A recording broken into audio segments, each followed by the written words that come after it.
عامش نے بیان کیا انہوں نے زید بن وہب سے سنا اور انہوں نے عبداللہ بن مسعود رضی اللہ عنہ سے سنا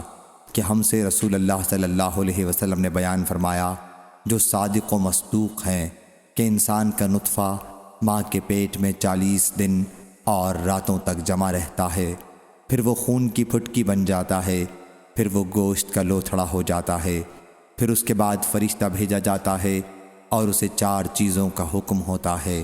چنانچہ وہ اس کی روزی، اس کی موت، اس کا عمل اور یہ کہ وہ بدبخت ہے یا نیک بخت لکھ لیتا ہے، پھر اس میں روح پھونکتا ہے